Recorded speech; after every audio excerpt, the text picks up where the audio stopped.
जय माता दी दोस्तों, आप सभी को करवा चौथ की हार्दिक शुभकामनाएं।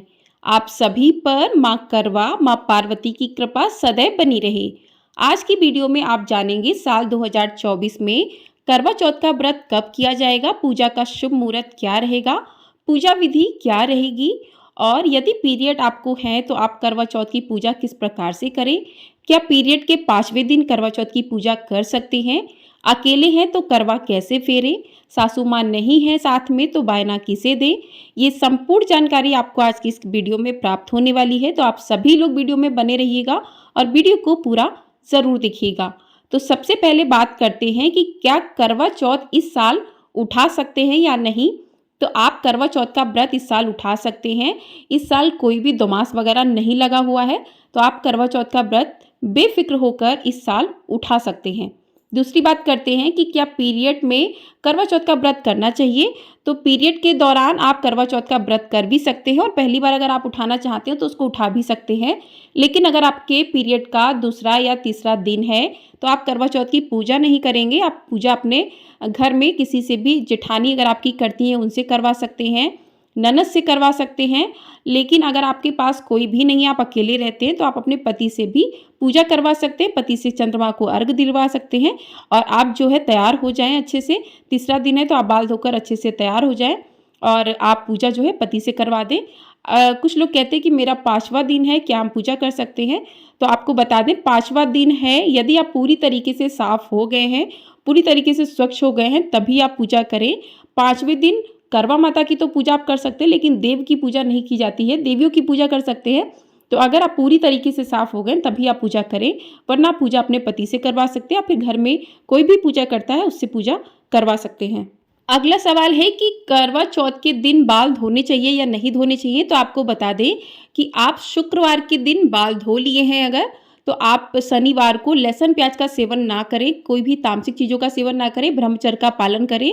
उसके बाद आप रविवार को अपना व्रत कर सकते हैं। लेकिन यदि आप लहसुन प्याज का सेवन कर लिए हैं तो आपको शनिवार को बाल धोने चाहिए। तो शनिवार को आप बाल धो सकते हैं, क्योंकि बार से बड़ा त्यौहार होता है। तो शनिवार को आप शाम को बाल धो सकते हैं। और अगर आप शनिवार को बाल नहीं धुले हैं, आपके मान लीजिए पीरियड के बाल हैं, तो आप रविवार को सूर्योदय से पहले बाल धो लीजिए। सूर्योदय के बाद बाल मत धोइएगा करवा चौथ के दिन। बहुत से लोगों के यहाँ बाल धोए भी जाते हैं, बहुत से लोगों के यहाँ नहीं धोए जाते हैं। तो आपके यहाँ जैसा होता है आप वैसा कर सकते हैं। लेकिन बाल धोने के बाद नहाए खाए का जो होता है समय, उसके बाद आपको तामसिक लहसुन प्याज जैसी चीज़ों का सेवन नहीं करना चाहिए बाल धोने के बाद। तो इस चीज़ का आपको विशेष रूप से ध्यान रखना चाहिए। अब जान लेते हैं कि आपको चलनी हर साल नई लेनी चाहिए या पुरानी चलनी से ही पूजा करनी चाहिए।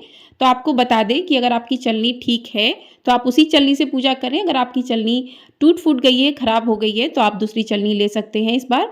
क्योंकि टूटी फूटी चीज़ों से पूजा नहीं करनी चाहिए, वो अशुभ माना जाता है। आपकी पूजा की जो भी वस्तुएं टूट गई हैं तो आप अपनी दूसरी वस्तुएं ले लें, उन वस्तुओं से पूजा ना करें, इसमें कोई भी संशय ना रखें।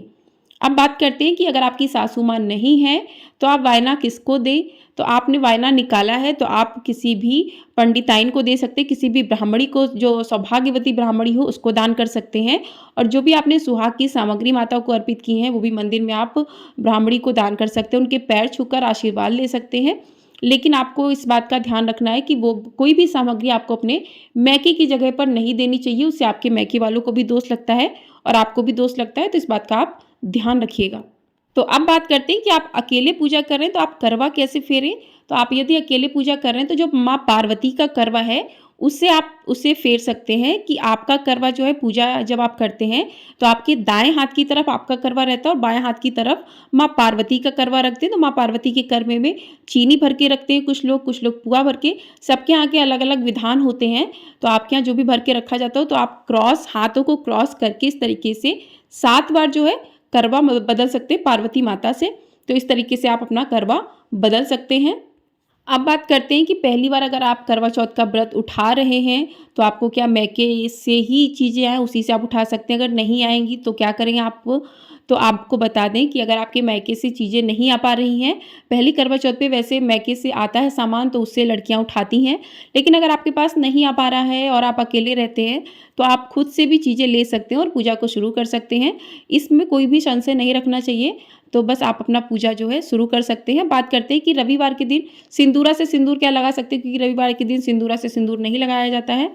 तो आपको बता दें कि त्योहार करवा चौथ का त्योहार बहुत बड़ा त्योहार माना जाता है, तो इस दिन आप जो है अपने सिंदूरा से सिंदूर लगा सकते हैं, लेकिन करवा माता और माँ पार्वती को जो है आपने जो भी सुहाग के लिए सिंदूर लेकर आए नया सिंदूर, वो अर्पित करें और उससे भी आप अपनी मांग में सिंदूर लगा सकते हैं।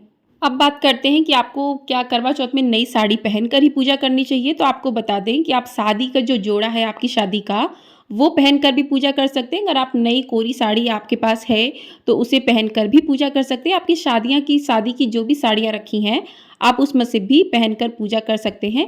अलग अलग रीति रिवाज रहते हैं सभी के यहाँ के, तो आपके यहाँ जिस प्रकार से होता है आप उस प्रकार से कर सकते हैं। आप अपने बड़े बुजुर्ग से पूछ सकते हैं कि किस प्रकार से होता है। कुछ लोगों के यहाँ करवा भी नहीं फेरे जाते हैं, कुछ लोगों के यहाँ फेरे जाते हैं, तो अलग अलग जो है नियम से पूजा होती है। तो आपके यहाँ के जो नियम है उन्हें आप बदले ना किसी को देखकर, जिस नियम से पूजा होती है उसी नियम से पूजा करें। अगला सवाल है कि हमारे परिवार में अगर किसी की मृत्यु हो गई तो क्या इस व्रत को करना चाहिए। तो आपको बता दें कि परिवार में किसी की मृत्यु वगैरह हो जाती है तो व्रत, कोई भी व्रत नहीं किए जाते हैं, वो अशुभ माने जाते हैं, तो आप व्रत नहीं कर सकते हैं। लेकिन अगर परिवार में कोई बच्चा हुआ है तो आप इस व्रत को उठा सकते हैं और जो है पूजा नहीं कर सकते, पूजा आप अपने पड़ोस में किसी से करवा सकते हैं। तो इस प्रकार से आप व्रत कर सकते हैं। और कुछ लोगों के सवाल रहते हैं कि एक बार मेरा व्रत छूट गया है तो क्या करना चाहिए, फिर से उठा सकते हैं कि नहीं।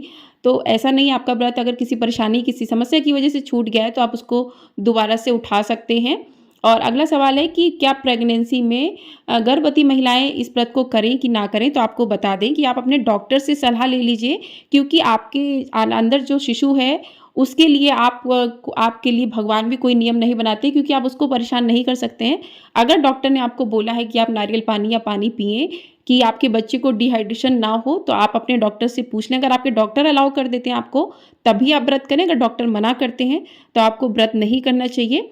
आप जो है नारियल पानी है, फलाहार रह सकते हैं। अगर आपका मन नहीं मानता है तो आप फलाहार रहकर इस व्रत को कर सकते हैं, लेकिन डॉक्टर अगर आपके कहते हैं तभी आपको करना चाहिए।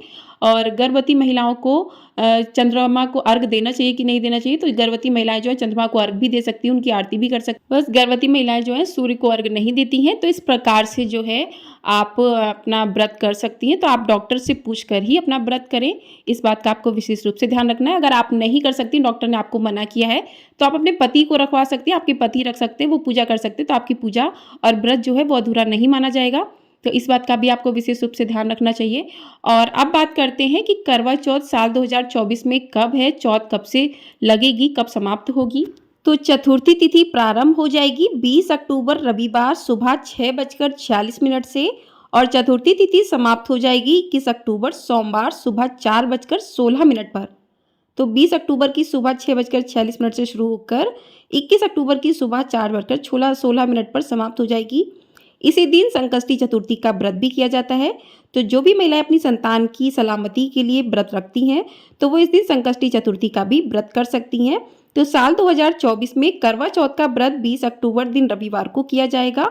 इसी दिन संकष्टी चतुर्थी का भी व्रत किया जाता है। तो जो भी माताएं बहनें अपनी संतान की सलामती के लिए संकष्टी चतुर्थी का व्रत करती हैं तो वो इस दिन व्रत कर सकती हैं। और करवा चौथ का व्रत भी रविवार 20 अक्टूबर को ही मनाया जाएगा। और इस दिन पूजा का शुभ मुहूर्त रहेगा शाम 5:46 से लेकर 7:09 तक का।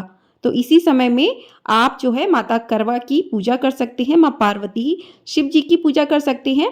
तो यही शुभ समय रहेगा, इसमें आपको पूजा करनी है। अब जान लेते हैं चंद्रमा का शुभ मुहूर्त क्या रहेगा, चंद्रोदय का। तो चंद्रोदय का शुभ समय रहेगा शाम 7:54 पर। तो 7:54 पर जब चंद्रमा उदय हो जाता है उसके बाद चंद्रमा को अर्घ देकर, चंद्रमा की पूजा करके, पतिदेव को चलने से देखकर उसके बाद महिलाएं जो है पानी पीती हैं पति के हाथों से, और कुछ मीठा खा के वहीं पर कुछ लोग व्रत का पारण करते हैं, कुछ लोग जो है खाना खाकर व्रत का पारण करते हैं। तो इसके बाद जो है चंद्रमा की पूजा करने के बाद आप व्रत का पारण कर सकते हैं। तो इस प्रकार से आप इन शुभ मुहूर्त में ही करवा चौथ की पूजा करें। आपको बता दें कि इस दिन जो है भद्रा काल भी लग रहा है।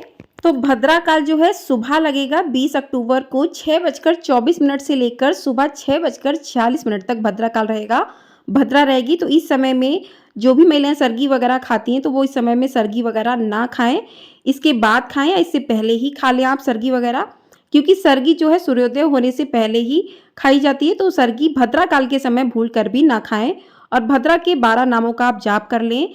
धन्या, दधिमुखी, भद्रा, महामारी, खरानना, कालरात्रि, महारुद्रा, विष्टि, कुलपुत्रिका, भैरवी, महाकाली और असुरक्षकरी। तो इन नामों का आप जाप कर ले, तो इससे आपका जो है भद्रा का जो भी अशुभ प्रभाव होता है वो नहीं लगता है। तो इस चीज़ों का आप ध्यान रखिएगा। आशा करती हूँ कि आपको सारे सवालों के जवाब आपको आज की इस वीडियो में मिल गए होंगे। आपको हमारे चैनल पर करवा चौथ की पूजा विधि और करवा चौथ की कथा की वीडियो भी मिलेगी, तो उसे भी आप लोग अवश्य देखिएगा, अवश्य सुनिएगा। और साथ ही आपको हमारे चैनल पर कार्तिक मास के महात्म्य की कथाएं प्रतिदिन सुनाई जा रही हैं। यदि आप लोग सुनना चाहते हैं तो आप उन कथाओं को भी अवश्य सुनिएगा और हमारे चैनल को सब्सक्राइब अवश्य कर दीजिएगा, ताकि आपको समय से सारी कथाएं प्राप्त हो सके।